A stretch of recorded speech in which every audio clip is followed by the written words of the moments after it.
The following is a presentation of Muddy River Sports.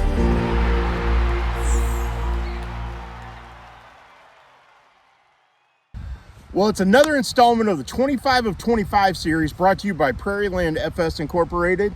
He's Chris Duerr, I'm Matt Schuckman, and we're having a blast bringing you the top moments of the first quarter century of the 21st century. We've got a beautiful fall day. We're out here in here. South Park. What a great place to talk some sports. And we're not too far from a field I used to play baseball on, just nearby here in South Park. So it's only fitting we're talking baseball today. We are talking about one of the most exciting baseball runs in recent memory for any area team. You are absolutely right about that. And the first ever state Final Four appearance for any team in Brown County history. And we're talking about the 2022 Brown County baseball team, which finished as the Class 1A state runner-up. Although we may be changing that history very quickly considering how good Brown County football has been thus far. But yes, it was a breakthrough, transcendent moment for that community sports-wise and the start of something really big. I think Jared Hoots and his crew really had a magnificent postseason run, had a day where maybe they were good enough to win a state championship, but everything they hit that day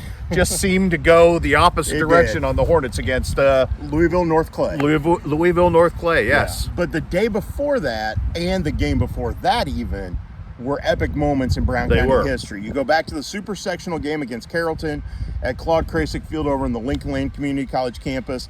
That game ended up 4-3. And if you remember correctly, Grant Pullman had hit a 3-run home run for Carrollton to keep that game, to make that a 1-run game. Right.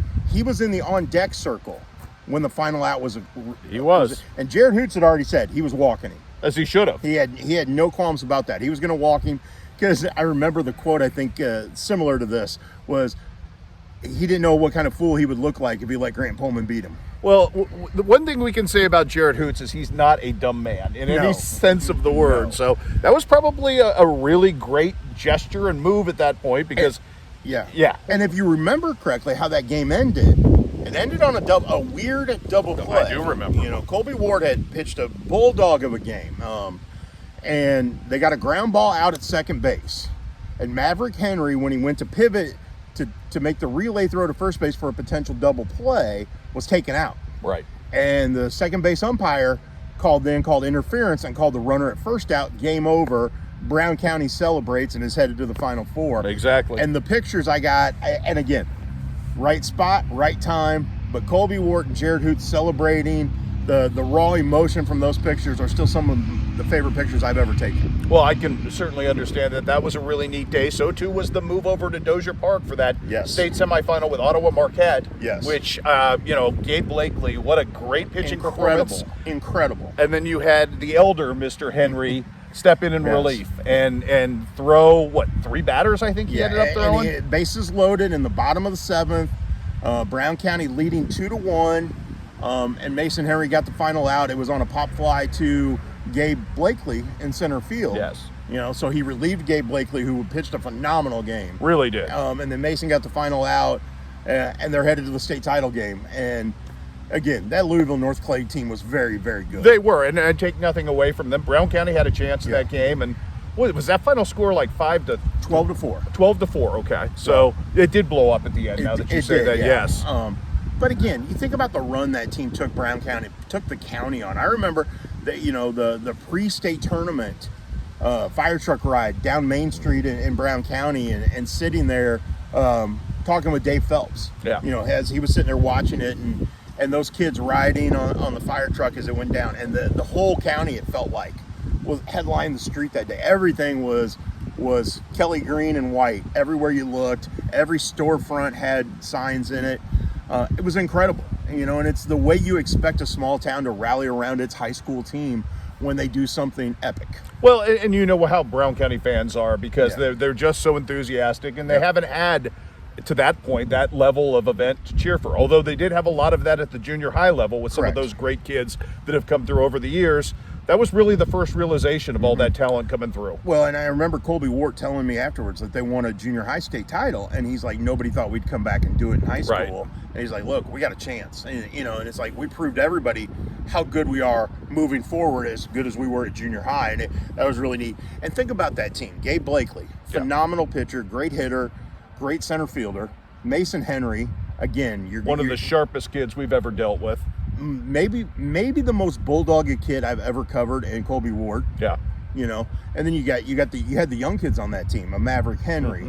You had Tate and Tice Fullerton on that team. You know, you can go up and down the line. You had really good athletes. Ethan Howell was a really good catcher, you know, for that group. And I mean, it was a really fun group to be around.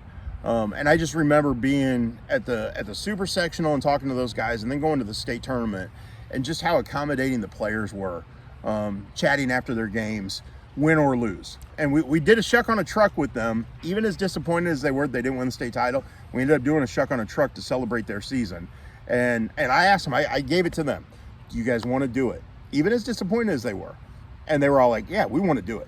So, well, and I think Dozier Park is a wonderful, exactly right-sized venue for that level. I agree. Because you and I were sitting down there, I remember, behind the nets, talking with Sam Knox and doing kind of the things we do when those kind of opportunities happen. And there was a moment where I just kind of sat there and took it all in with all of Mount Sterling sitting behind us that day. Exactly. So, I mean, that's what small community sports runs are all about.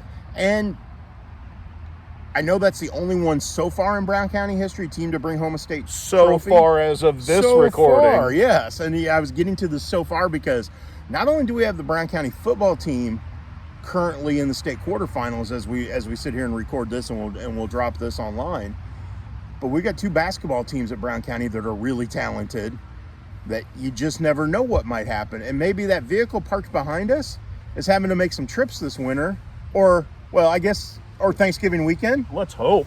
Yeah. I mean, I think there's still a lot to be taken care of the next couple of weeks, but again, that's the joy of this for us, is to be, you know, immersed in a community with its chest-held pride, puffed out, and really excited about their kids. And again, I think that's what makes small school, small town sports so exciting and special in our area. And the difference now between then was it was blazing hot at that state tournament. It was, now that you say that, yes. I remember, not as hot as it was the year after when Quincy Notre Dame made it, but it was hot. And right now we're enjoying this crisp, cool fall weather as the wind's blowing in our faces as we record this a little bit. But that's part of it. And you know how much fun it is going to be, well, this weekend in Brown County with a state quarterfinal game. And that kind of level of enthusiasm we saw throughout that baseball run. And that community got behind it wholeheartedly.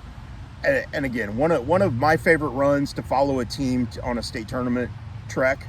And those kids were so appreciative of all of it, and just great kids. And you didn't have a lot of baseball runs over there. I know how much you love baseball. High school baseball runs are kind of rare. Yeah. I had a couple working at the television station because we did have the great route teams and some of that stuff in Beardstown over the years. But it was fun to see, you know, you get a chance to do that because I know how much you love baseball. Yep.